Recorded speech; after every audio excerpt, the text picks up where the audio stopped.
사랑하는 70만 천안 시민 여러분 안녕하십니까? 문성동, 복명동, 성정 1동, 성정 2동을 지역구로 두고 있는 더불어민주당 보가영 의원입니다.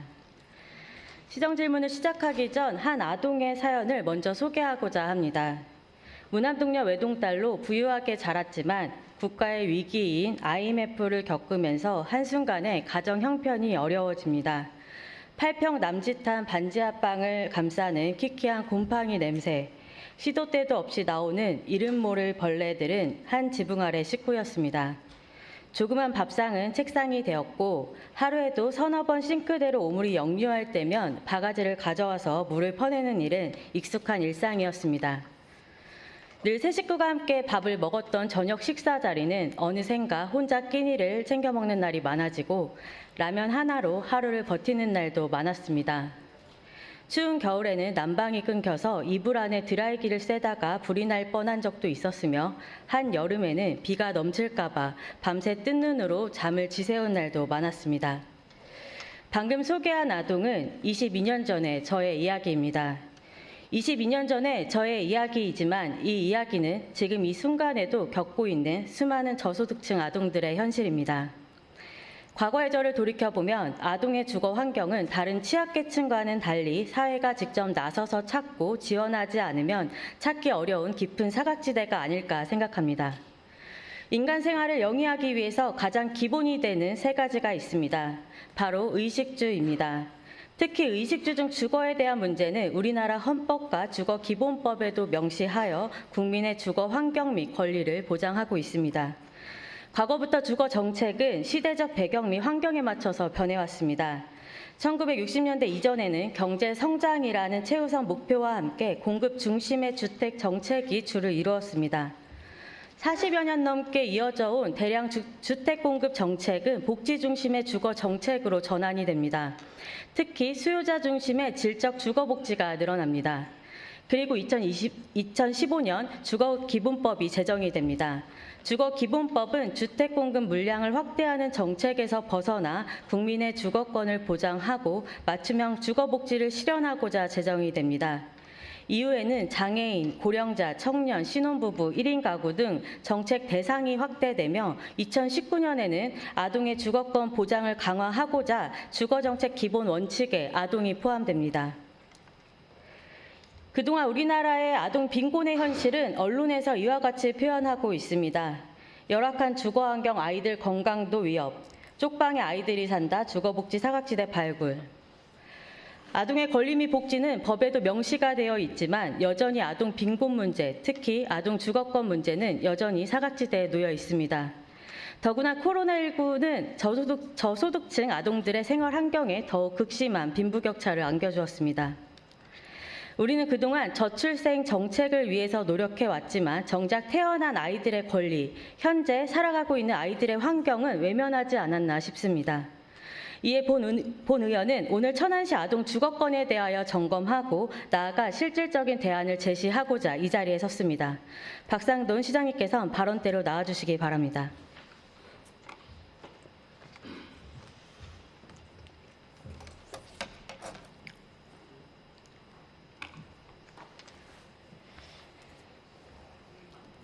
네, 시장님, 그 주거복지 기본 계획에 따라서 천안시 주거복지 기본 계획 비전과 정책 방향을 혹시 알고 계시나요?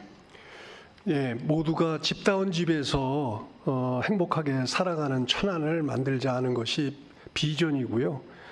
정책 방향은 모두가 살기 좋은 집, 더 큰 주거복지, 찾아가는 주거복지 이렇게 세 가지로 되어 있습니다. 네, 결국에 모두가 집다운 집에 사는 새로운 천안인데 모두란 결국에는 남녀노소라고 생각합니다. 이해 동의하시죠? 네, 그렇습니다. 네, 그런데 과연 천안시의 주거복지 기본 계획 비전과 정책 방향이 제대로 가고 있는지 좀 살펴보도록 하겠습니다. 예. 먼저 주거복지팀이 최근 조직 개편을 통해서 이제 복지정책과로 이관이 됐습니다. 이유는 무엇일까요? 사실은 복지 차원에서 이 주거 문제를 다뤄야 된다. 말하자면 이런 건축이나 건설 차원이 아니라 정말 말하자면 영어로는 홈 해피 그 홈을 만들어가는 거 이런 차원에서 복지정책과의 업무로 이렇게 변경을 하게 된 것입니다. 네, 본의원이 사실 이 질문을 왜 드리냐면요. 최근 5년 동안의 주거복지팀의 연역을 살펴봤는데요. 2018년도에는 건축디자인과에 있다가 2021년에는 주택과에 있다가 2022년 12월 31일자로 복지정책과로 이관이 됐습니다. 이제 자리를 잡은 겁니다. 그런 측면에서. 네. 예. 근데 본의원이 생각하기엔 최근 5년 사이에 이렇게 3번이나 팀이 바뀐 건 그만큼 천안시가 주거복지에 대해서 관심이 없었다고 생각이 들거든요. 어떻게 생각하실까요? 아니요, 저는 이제 제가 와서 복지정책과로 이제 자리를 잡도록 한 거니까요. 그런 측면에서 이해를 해주셨으면 좋겠습니다. 네, 어쨌든 관심이 없었다는 증거는 사실 또 있습니다. 천안시는 2015년에 천안시 주거복지 지원 조례가 제정이 됐는데요. 이 조례는 시민의 주거 안정과 주거 수준을 향상에 기여하고 수혜자가 체감할 수 있는 주거복지 정책을 마련하고자 충청남도 최초로 조례를 제정을 합니다. 그런데 주거복지 기본계획 수립을 5년 단위로 하게끔 강제 규정으로 명시가 되어 있지만 그동안 사실 하고 있지 않다가 조례 제정이 지난 4년의 시간이 지난 이후인 2019년도에 기본계획 및 실태조사 관련 예산 1억 원을 확보합니다. 그런데 기본계획은 2019년에 준비하고 수립은 2020년 1월에 완료했습니다. 그리고 그에 따른 시행계획은 없습니다. 법정계획인 시행계획이 없는 사유에 대해 물어보니 그때 당시 기본계획으로 대체했다라는 터무니없는 답변을 들었습니다. 또한 그나마 마련된 21년도, 22년도 시행계획은 기본계획을 붙여넣기밖에 보여지지 않습니다. 결국 법에 명시되어 있는 기본계획 및 시행계획이 제대로 준비되어 있지 않다는 건 직무유기라고 생각하는데 동의하시죠? 예, 결과적으로는 동의합니다. 네, 주거복지 기본계획 내용으로는 점유 형태나 주거환경 만족도 그리고 주거비 부담, 주거 취약가구 현황이나 소득별 주거 형태 등 천안 시민의 주거 실태와 다양한 주거복지 소요를 조사해서 그 결과가 사실 담겨져 있습니다. 또한 천안시 아동가구의 주거 빈곤 비율을 근거로 아동 주거환경 개선 지원 및 정책이 필요하다고 기본계획에는 제시하고 있습니다. 그리고 천안시 주거복지 기본계획 정책 방향 및 추진 과제에도 아동에 대한 내용이 명시가 되어 있습니다. 이렇듯 1억 원의 예산을 들여서 만든 2019 천안시 주거복지 기본계획에는 정책 방향 및 재정 여건, 방향성까지 제시되어 있지만 거기에 따른 정책 및 실행은 전혀 없습니다.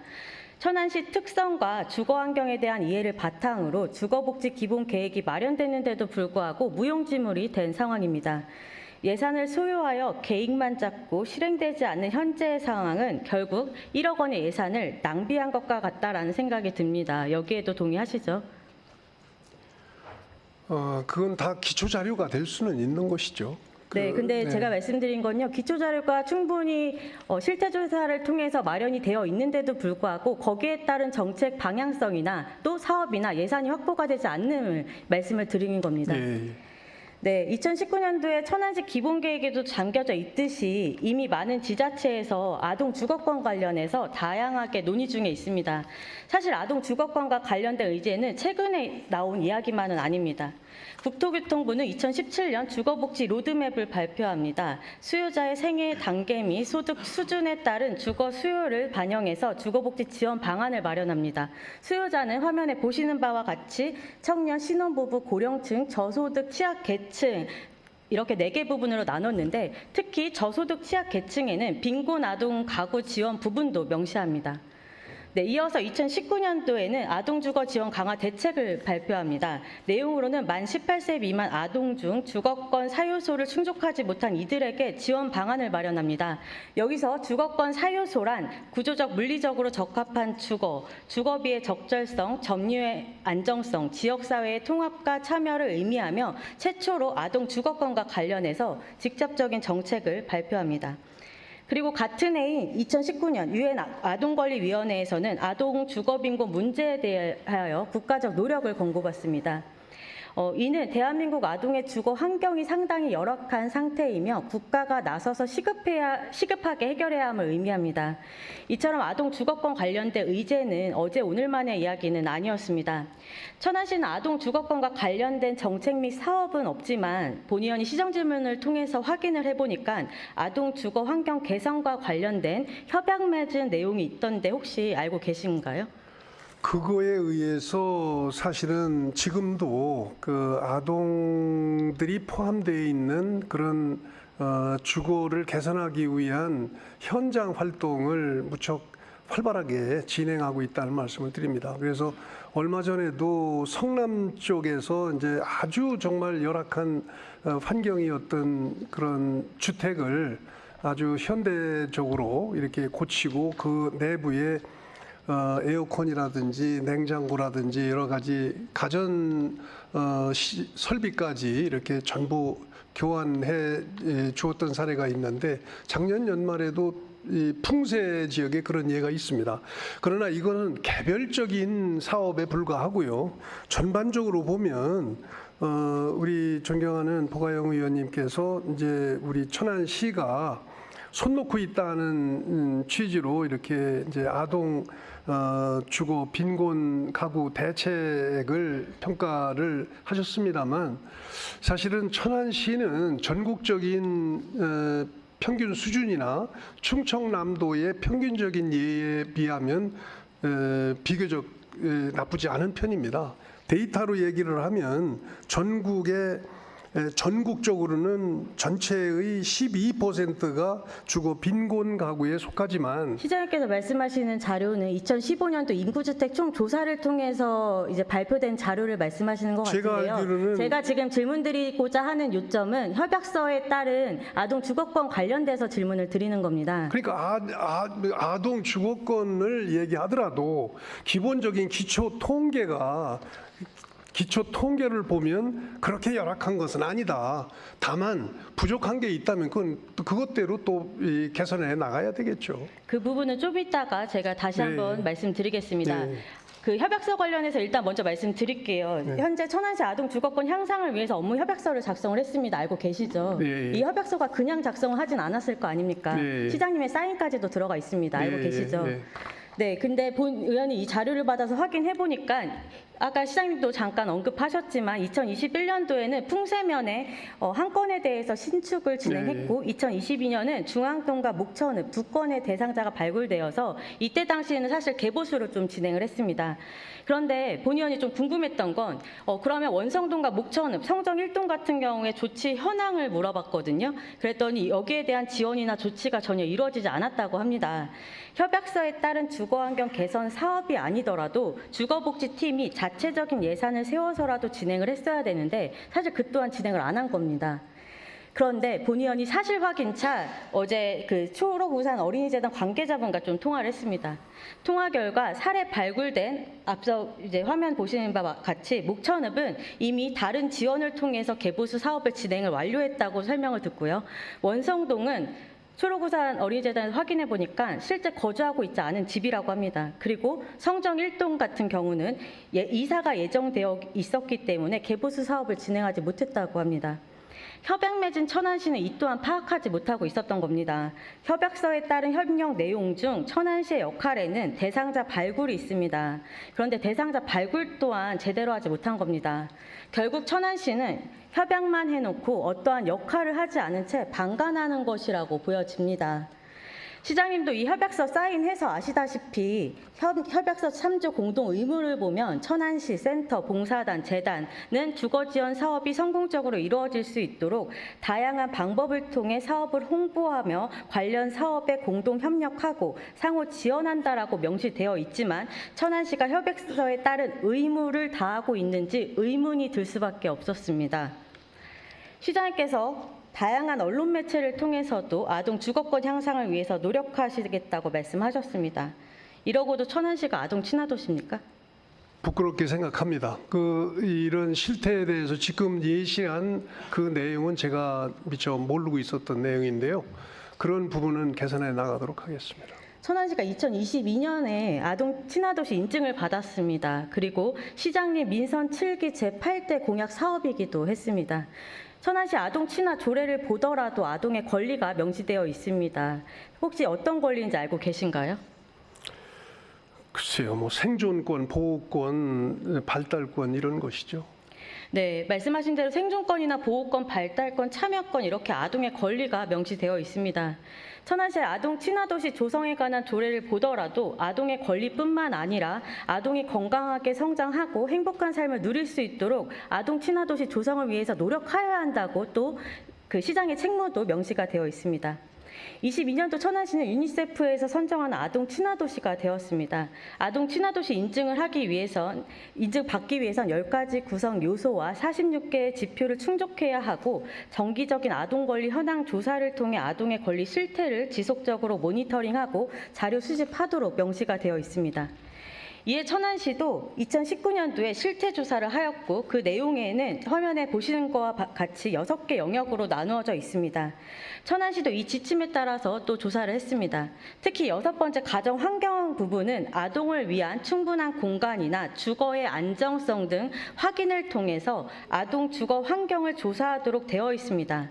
또한 이 조사를 할 때 지자체의 특성에 맞춰서 추가적인 질문 항목을 할 수 있도록 명시가 되어 있습니다. 그런데 유니세프의 지침을 따르다 보니까 이 가정환경 부분의 질문들은 우리나라 현 상황과 맞지 않다고 아동보육과 담당자는 말하고 있습니다. 그렇다면 가정환경 부분에 기존 지침대로 하되 천안시 환경에 맞춰서 질문지를 새로 추가 작성하고 조사를 해야 되는데 그러지 않고 기존대로 진행한 것은 기계적이고 형식적인 조사였다라는 반증이라고 생각합니다. 결국 실태조사를 통해서 현재 천안시가 얻고자 한 것은 천안시 아동의 실태가 아니라 아동 친화도시 인증을 위함이 아니었나라는 생각이 들 수밖에 없습니다. 시장님 동의하시죠? 동의하지 않습니다.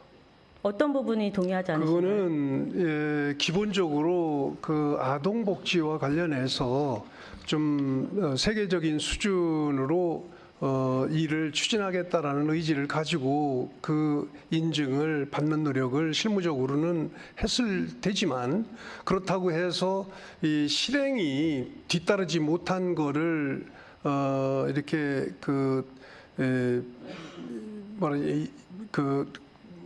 실행이 실제 상황이 그런 취지를 100% 반영하지 못했다고 해서 인증받기 위해서 했을 뿐이다라고 폄하하는 것은 너무 과격한 말씀이라고 본 의원이 말씀드린 네, 건 네. 이 인증을 받기 위한 과정 중에 하나가 이 6가지의 항목을 조사를 해야 되는데 특히 가정환경 부분은 아무래도 아프리카나 이런 좀 어려운 나라를 빗대서 이렇게 좀 질문 항목이 정해져 있다고 합니다. 그런데 이게 그런 상황이라면 그렇기 때문에 그 유니세프 지침에 따르면은 이 6개의 영역을 조사를 하되 특히 가정환경 부분은 추가로 지자체의 상황에 맞게끔 조사를 할 수 있게끔 그렇게 또 명시가 되어 있는데 그런 상황이 제대로 반영이 안 된 거죠. 이 실태 조사를 하는 이유가 뭡니까? 천안시 아동의 실태를 조사하기 위함 아닙니까? 실태 조사한다고 해서 100% 그냥 노타임으로 그걸 실현시켜 나갈 수는 없는 거 아니에요? 실행을 시킬 수는 없지만 실태 조사를 통해서 기초 자료는 확보를 해야지 천안시의 정책들이 반영이 되는 거죠. 아니 그러니까 그거는 포기한 게 아닌 이상은 그렇게 단정적으로 하실 말씀은 아니라고 말씀을 아동 친화도시 인증받기 위해서 또 한 가지 사례를 말씀드리겠습니다. 현재 유니세프 아동 친화도시 인증 후에 그에 따른 이행 업무 중 하나는 사후 영향평가가 또 있습니다.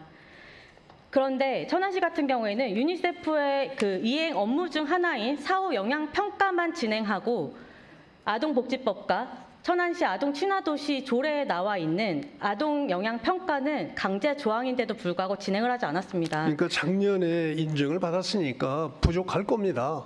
그러니까 앞으로 그런 부족한 부분은 사후 보정을 통해서 시정하도록 하겠습니다. 우리는 그동안 아동 주거권뿐만 아니라 정책 대상 중 아동은 늘 소외됐습니다. 천안시뿐만 아니라 대체적으로 정책 대상에서 아동이 제외된 건 아동은 부모의 책임이라는 사회적 인식 때문이라고 전문가들은 말하고 있습니다. 본 의원이 이번 시정 질문을 앞두고 천안시 아동 빈곤가구 관련 기초 자료를 확보하는데 굉장히 좀 어려움이 있었습니다. 적어도 천안 시민의 가구 유형이라든지 천안시 최저주거 기준 미달 현황이라든지 아동가구 현황이라든지 이런 거에 대한 자료는 당연히 있을 거라 생각했지만 천안시는 이런 기초 내용도 제대로 파악되어 있지 않았습니다. 본 의원이 다양한 관계 부서 및 부처의 자료를 요구하고 알아본 결과 천안시 아동 빈곤 가구 및 저소득층 가구의 실태를 몇 가지 보여드리고자 합니다. 이 자료를 보여드리는 이유는 곳곳에 숨어있는 아동빈곤 가구 및 천안시 주거복지의 위험 신호를 보여드리고자 이렇게 자료를 보여드림을 말씀드립니다. 먼저 천안시 자치민원과에서 받은 천안시 아동인구수입니다. 최근 5년간 계속 아동의 인구수가 줄어듦을 좀 볼 수가 있습니다. 네, 그리고 그 천안시 지금 기초주거 수급자 지급 현황인데요. 최근 5년 사이에 계속 늘어남을 또 볼 수가 있습니다. 그리고 주거급여 수급자의 주거 유형별 현황입니다. 월세 및 전세가 아무래도 좀 더 많을 수밖에 없습니다. 그리고 차상위 본인 부담 경감 주거 유형별 현황입니다. 이 부분은 교육급여를 받고 있는 사람을 말을 하는 건데요. 이 또한 월세 및 전세가 더 많음을 볼 수 있습니다. 차상위 계층 주거 유형별 현황은 기타 시설이 좀 더 많아 보입니다. 그리고 다음은 여성가족과에서 받은 한부모 가족 유형별 주거 현황입니다. 화면에 보시는 바와 같이 민간월세가 더 많아 보입니다. 참고로 차상위 본인 부담 경감 주거나 차상위 계층 확인 주거, 한부모 가족 유형별 주거 현황은 신청한 대상자만 주거 유형을 확인이 가능함을 말씀드립니다. 사실 본 의원이 이 자료를 보여드리는 이유는 천안시에서는 이런 기초적인 데이터조차 파악하지 않고 시정 질문을 통해서라도 저소득층 가구 유형을 파악하고자 이렇게 보여드린다는 점 말씀드립니다. 다음은 천안시 취약계층 주거환경 지원 조례에 따라서 재난 취약가구 정기 안전점검 및 정비 사업을 진행합니다. 사업부서는 안전총괄과입니다. 현재 화면에 보시는 바와 같이 이렇게 좀 지원을 받고 있는 건데요. 본 의원이 이 자료를 보여드리는 이유는 취약 주거와 관련된 조례임에도 불구하고 대부분 전기 안전 점검 수준에만 좀 그치고 있었습니다. 또한 최근 5년 동안 매년 1천만 원이라는 턱없이 부족한 예산으로 운영이 되어 왔습니다. 특히 이 조례는 천안 취약계층의 각종 재난사고 발생 요소를 사전에 제거하고 안전한 주거 환경을 제공하여 생활 안정을 도모함을 목적으로 하지만 그동안 예산에 대한 고민도 정책 사업에 대한 고민도 없어 보여서 이렇게 공론화하고자 보여드립니다. 다음은 스마트 정보과에서 받은 2022년 충남 사회 지표입니다. 충남 사회지표를 보시면 천안 시민분들이 원하는 정책 순위 방향이 나옵니다. 1위는 주거안전 분야, 2위 복지의료 분야, 3위 교통도시개발 분야, 4위 경제행정 분야입니다. 여기서 주목할 점은 주거안전 분야가 4년에 걸쳐서 꾸준한 1위의 자리에 있었습니다. 이는 천안시가 살기 좋은 도시가 되기 위해서는 시민들이 가장 원하는 바가 주거안전 분야라는 뜻이기도 합니다. 네, 특히 가구 소득별로 100만 원 미만은 49.9% 높게 나타났고 100만 원에서 200만 원 미만은 50.2%로 주거안전 분야에 가장 높게 나타났습니다. 아무래도 저소득 가구에서 이런 주거안전에 대한 복지 수요가 가장 큰 것을 의미하고 있습니다. 또한 저소득 가구는 복지의료 분야도 굉장히 높게 나타났습니다. 다음은 아동 보육과에서 받은 이아동 행복지원 사업입니다. 이것 또한 국가 시스템이긴 하지만 분기별로 내려옵니다. 그래서 영유아검진 미실시든 학교장기 결석이든 이런 데이터가 이제 저희 천안시에 내려오는데요. 이 또한 자료가 굉장히 최근 5년 동안 계속 이제 높아짐을 볼 수 있습니다. 다만 2020년도에 이제 2020년도는 좀 439명인데요. 이때 당시에는 3, 4분기 사업 자체가 중단되었기 때문에 그 현황은 줄어들었다고 합니다. 근데 여기서 주목할 점은 이아동 행복지원 사업에서 위기아동으로 발굴되는 대상의 나이를 좀 봤어요. 봤는데 21년도에는 5세, 4세, 3세 순이었고요. 그리고 2022년에는 5세, 4세, 6세 순이었습니다. 이는 결국에 의사표현을 제대로 하지 못하는 아동의 수가 계속해서 증가함을 좀 볼 수가 있습니다. 이처럼 저소득 아동 빈곤 및 위기 아동이 심해지고 있다는 증거는 다음 자료를 통해서도 확인이 가능합니다. 참고로 아동의 나이는 만 18세 미만까지임을 말씀드립니다. 본 의원이 천안교육지원청을 통해서 받은 자료입니다. 교육복지 우선 지원 사업을 진행하는데요. 이 또한 중위소득 70% 이하인 학생 60명 이상 해당하는 학교에 교육복지사를 배치하고 사례관리를 지원합니다. 여기에서 자료를 보시더라도 주거를 받고 있는 분들이 굉장히 상당히 좀 증가함을 좀 보여집니다. 이처럼 이제 말씀드린 것처럼 그 급여 수급자 기준은 결국 신청한 사람에게 해당되기 때문에 신청하지 않은 수까지 더하면 사실 더 많은 것으로 예상이 됩니다. 자료에 협조해 주신 천안교육지원청에 다시 한번 감사 인사 말씀드립니다.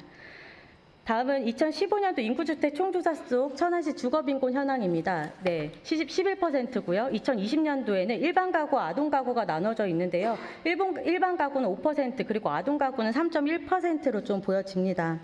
여기서 일반 가구 대비 아동 가구 수 빈곤율이 절반 이상 높음을 좀 보여집니다. 사실 2015년 인구주택 총조사와 2020년 인구주택 총조사는 표본조사가 다르기 때문에 두 개를 비교해서 분석하기는 어렵다는 점 말씀드립니다.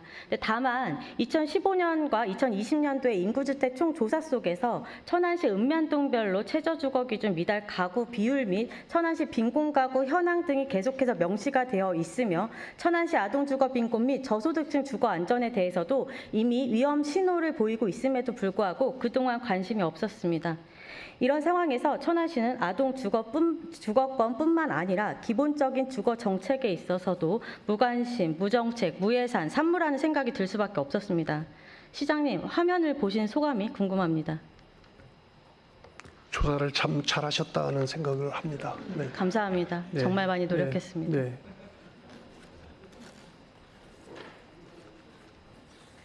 네, 더 의견 없으신가요? 예, 없습니다.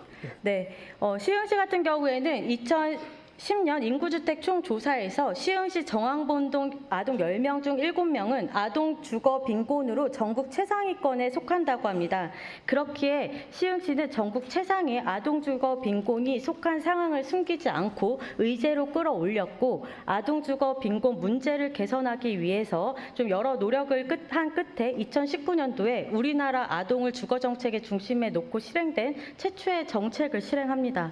시흥형 아동주거비 지원 사업은 주거급여를 받지 못하는 중위소득 80% 이하인 아동가구 세대를 대상으로 하고 있습니다.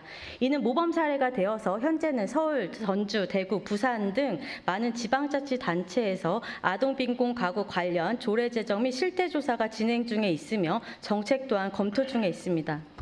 본 의원이 자료를 찾다 보니까 사실 천안시도 이미 2013년도에 주거 실태조사를 좀 진행한 바 있습니다. 이 자료를 보니까 천안시 읍면동별로 최저주거 기준 면적이라든지 세대별, 대상별로 자세하게 실태조사가 되어 있는데도 불구하고 조사만으로 끝나고 이후 조치된 게 없으니 무용지물이 되어버린 것 아닌가라는 생각이 듭니다. 만약 천안시도 시흥시처럼 실태조사를 통해서 조금 더 관심을 갖고 적극적으로 정책 발굴에 노력했다면 천안시가 선례가 되지 않았을까라는 생각이 들 수밖에 없었습니다. 2019년 천안시 실태조사에도 나와 있지만 일반 가구와 주거빈곤에 놓여있는 가구를 비교해봤을 때 똑같은 집에 살더라도 주거빈곤에 놓인 가구는 집에 대한 부담은 상대적으로 컸습니다. 소득이 낮은 가구는 주거에 지출하는 비용이 상대적으로 클 수밖에 없기 때문입니다. 그들에게 주거 비용에 대한 지원을 한 이후에 큰 변화가 있었다면 식비에 돈을 더욱 지출할 수 있었다는 겁니다. 바꿔 말하면 그들은 소득의 대부분을 주거에 지출하느라 식비를 아꼈다는 겁니다. 실제로 시흥시 아동주거 수당 사업을 진행한 후에 아동주거 수당 받고 계시는 분들을 대상으로 실태조사한 결과를 말씀드리겠습니다.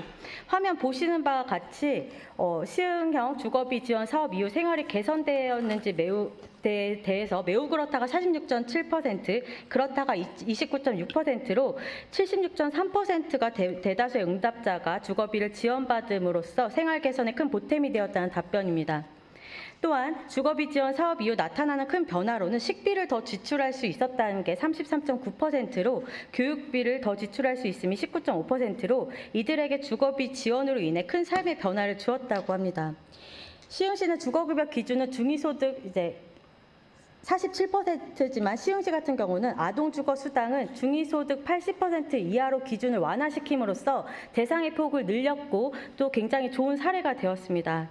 실제로 주거빈곤에 처해 있는데도 소득 대비로 인해서 혜택을 못 받는 가구에 대한 이야기는 언론에도 자주 좀 비춰집니다. 그래서 본의원이 제안하고자 합니다. 앞으로도 천안시는 2024 기본계획 수립 시 천안시 실태조사를 기반으로 정책 대상을 조금 더 세분화해야 한다고 생각합니다. 특히 시흥시 사례처럼 행정안전부 협조를 구해서 최저주거 기준 면적 미달의 가구 수라든지 천안시 아동세대 가구라든지 다양한 기초자료 확보 후 천안형 주거복지 기본계획 수립에 노력해 주시길 당부드립니다. 그리고 천안시도 중위소득 80% 아동주거 수당 도입이 필요합니다. 앞서 말씀드린 것처럼 주거급여는 결국 중위소득에 따라서 대상 여부가 결정되는데 중위소득 49% 이하에 해당되지 않는데도 주거 빈곤에 처한 가정들이 많다는 건 여러 조사 결과에 나타납니다. 그리고 마지막으로 조직 체계 점검이 필요합니다. 앞으로는 주거 정책이 청년 1인 가구, 신혼부부, 노인, 아동 등으로 나뉘어질 것으로 예상되고 천안시도 고민이 필요한 시점이라고 생각합니다. 주거는 인간 생활을 하면서 가장 중요한 기본이 되는 만큼 주거복지팀이 아니라 주거복지과를 신설해서 더욱 세분화된 정책과 기초자료를 진행하여야 하며 나아가 천안 맞춤형 주거복지의 토대를 만들어야 된다고 생각하는데 시장님 어떻게 생각하실까요? 그거는 기구 설치가 핵심은 아니라고 생각합니다.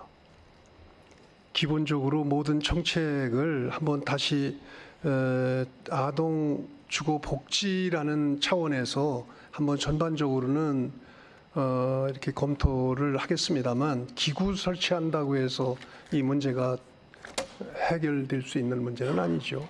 네, 사실 세 가지 중에 그 마지막에 말씀드린 그 조직체계 점검 같은 경우에는 본의원도 좀 장기적으로 검토를 해야 되는 사항이라고는 생각합니다. 왜냐하면 전주시 같은 경우에는 전국 최초로 주거복지과가 신설이 되었지만 좀 자료를 찾아보니까는 또 이제 없어졌더라고요. 그런 것처럼 이제 좀 조직체계 과로 신설하는 문제에 대해서는 좀 장기적으로 검토가 필요하다고 본의원도 좀 공감합니다. 네, 어쨌든 답변 감사합니다. 본의원이 좀 자료를 보니까 천안시 지역사회보장 협의체 안심주거 분과가 2022년 흥타령 춤축제 기간 중 주거의 날을 기념해서 시민들께 주거복지 체감들을 조사한 내용을 잠시 말씀드리고자 합니다. 조사 내용 중 천안 시민이 바라는 주거복지란 화면과 같이 좀 답변을 해주셨는데요. 시민들이 주거 걱정 없는 세상을 원합니다. 아이들의 웃음이 끊이지 않는 행복한 도시를 원합니다. 그리고 주거에 대해 사람들이 투자가 아닌 삶의 공간이라고 인식이 많이 바뀌었으면 좋겠습니다. 집 가지고 인생의 큰 짐이 아니었으면 좋겠습니다. 독거노인, 돌봄이 필요한 아동, 미혼모 등을 위한 주거 사업을 확대했으면 좋겠습니다. 이런 내용으로 시민들께서 좀 답변을 해주셨습니다. 사실 오늘 본 의원은 아동 주거권과 관련돼서 말씀드렸지만 우리 삶의 터전인 주거복지와 관련돼서 천안시에서 사실 조금 더 관심을 가져주셨으면 좋겠습니다. 시장님께서 천안시 지방정부의 총책임자로서 좀 답변을 좀 부탁드립니다.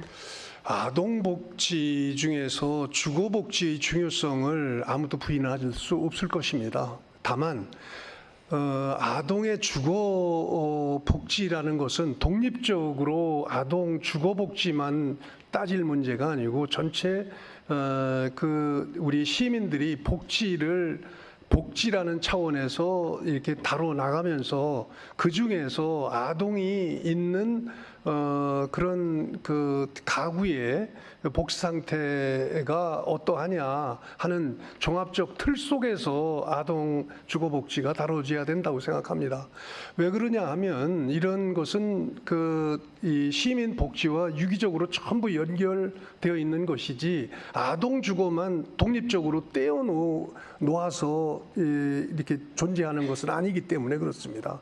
따라서 이런 문제에 대해서는 앞으로 문제를 제기하신 그런 취지를 살려서 한번 실태조사를 우선 먼저 선행을 하고 필요한 조치를 취할 수 있도록 한번 그 정책을 다듬어 나가도록 하겠습니다. 네, 어쨌든 기본적인 주거 정책에 있어서 조금 더 좀 고심이 필요한 부분이라고 본의원은 좀 생각합니다. 어쨌든 다른 지자체에서 이미 아동 주거 관련돼서 뭐 조례가 이미 제정된 곳이나 그리고 또 아동 주거 수당을 좀 실행하고 있는 곳 그리고 준비하고 있는 곳에 대해서 좀 그런 부분들에 대해서도 좀 조사를 좀 해주셨으면 하는 바람입니다.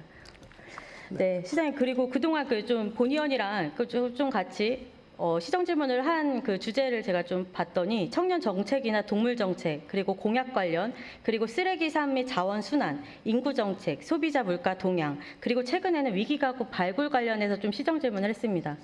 사실 본 의원이 왜 시정 질문 할 때마다 시장님한테 답변을 신청하시는지 아시나요? 모르겠습니다. 네. 네, 사실 천안시 지방정부의 총 책임자는 시장님이시기에 그동안 소외되거나 사각지대에 있었던 주제들을 선택해서 시정의 방향성을 좀 논의하고자 시정 질문을 직접 이렇게 좀 해왔습니다. 그런데 그동안 시장님께서 답변하셨던 거와는 반대로 여전히 행정에서 이루어지지 않은 것들이 많습니다. 시장님께서 시정 질문을 통해서 책임 있는 답변을 해주신 것처럼 시정 질문이 끝나고 나서도 그것들이 제대로 이루어지고 있는지 살펴봐 주시길 바랍니다. 예. 네, 박상도 시장님 수고하셨습니다. 예.